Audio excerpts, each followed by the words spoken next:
میں نے اکثر دیکھا ہے کہ کچھ لوگ ہمیشہ اداس ہوتے ہیں کہ اللہ تعالیٰ بے نیاز ہیں اور ان کو کوئی فرق نہیں پڑتا کہ ہم کس دکھ تکلیف سے گزرتے ہیں، جبکہ اللہ تعالیٰ کا بے نیاز ہونا ہی مجھے ہمیشہ پر امید رکھتا ہے کہ اگر وہ مجھے پوری کائنات بھی دے دے تو ان کو کوئی فرق نہیں پڑتا، وہ میری دعائیں قبول کر لیں تو ان کے خزانوں میں رتی بھر کمی نہیں آتی۔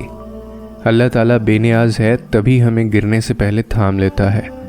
اللہ تعالیٰ بے نیاز ہے کہ ہمیں ہمارے گناہوں کے ساتھ قبول کرتا ہے اور اپنے سامنے کھڑا ہونے کا موقع دیتا ہے۔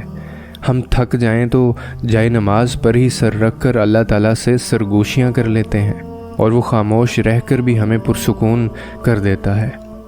ہمارے سارے غم ہم سے لے لیتا ہے۔ وہ بے نیاز ہے کہ ہمیں بھی لوگوں سے وابستہ امیدوں سے بے نیاز کر دیتا ہے اور ہم صرف ایک رب پر منحصر رہتے ہیں، ایسا رب جس کے حکم کے بغیر ایک بھی پتا نہیں گرتا، جو کالی رات میں کالے پتھر پر چلتی کالی چونٹی کو بھی جانتا ہے۔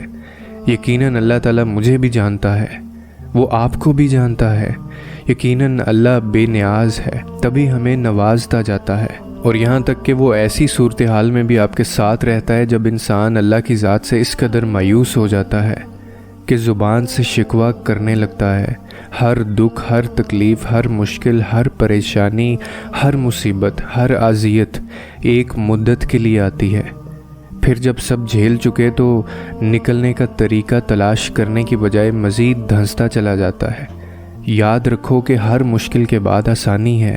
یہ دکھ تو سہارا بننے آئے ہیں تمہارے، یہ دکھ تو وجہ دیتے ہیں کہ اے تھکے ہارے اللہ کے بندے چلتا جا، بس چلتا جا، تھوڑا اور کہ چلتا جا۔ جب بندہ اللہ کی رسی کو مضبوطی سے تھامے چلا جاتا ہے تو ایک خوبصورت منزل اس کا انتظار کر رہی ہوتی ہے۔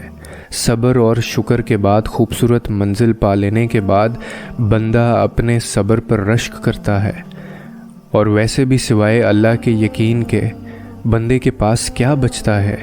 کچھ بھی نہیں۔